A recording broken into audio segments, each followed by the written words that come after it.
And with so much environmental news today, we want to bring in Jeremy Jones. He's been named the greatest big mountain snowboarder on the planet. He's also an entrepreneur, filmmaker, and founder of the environmental activist group Protect Our Winters. Thank you so much for joining us, Jeremy. Thank you. So I want to start with your journey into activism. In your day job, you climb to mountain heights that even helicopters are unable to reach, and then you throw yourself off of them. You've said that you've seen changes to these mountain ranges over the years. What are you seeing up there, and how did it motivate you to take action? Yeah, so the type of snowboarding I do, I go in these uncontrolled environments. Reading the snow is critical. I was seeing changes to that snow that coincided with what scientists were telling us. And specifically, we're seeing rain at higher elevations. We're seeing glacier reduction. And it coincides with what the climate scientists have been telling us. In your advocacy work, you say you want to mobilize what you call the outdoor state. These are the 50 million or so outdoor sports enthusiasts. Do you see them as a potential voting bloc? And in your experience, do they have common political leanings?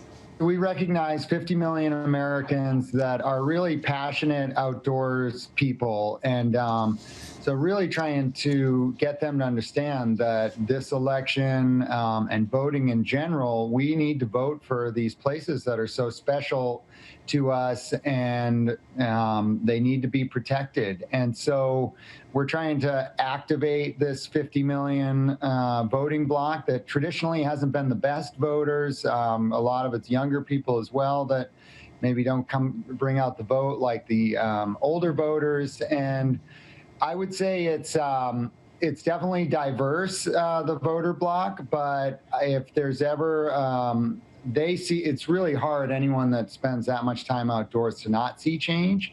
So if there is ever an issue that could get people united that traditionally maybe aren't united, we hope that it is the outdoors and these places that we love. And just want to pause for a moment to say we've been looking at some video of you going down the mountains, and it's really phenomenal what you're able to do physically.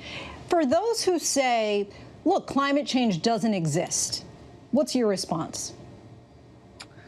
Well, I don't really, if you are not, if the world scientific community and the teachings of every major college in the world isn't enough for you to accept that climate change is happening, or just looking out the window and seeing that climate change is happening, if you live in California or anywhere on the West Coast right now, I don't have that magic, the words for that. And so at Protect Our Winters, we really focus on, studies show that 70% of Americans do accept the science of climate change. And so we can't change these staunch deniers. It's not a good return on our time. And so we really focus on the people that see that it's happening and try and unite them and show them the difference between a climate champion and, a climate denier and the effects that they have on our outdoors. And you've also lobbied Congress. What kind of reception did you get in Washington? And have you run across any unlikely allies in this fight or any unexpected roadblocks?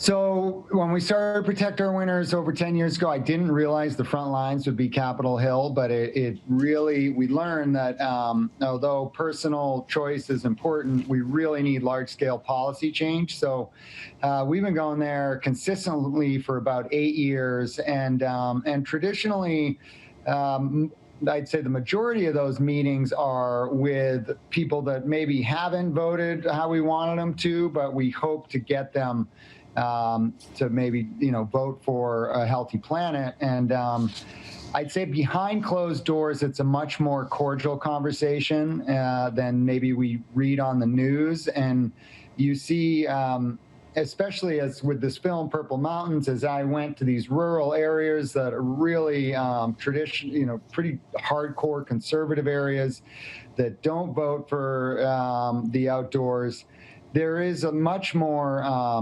unifying conversations going on than maybe the news would lead. And lastly, this week you starred a new documentary called Purple Mountains, which will stream online for free. What's the message and what impact are you hoping for?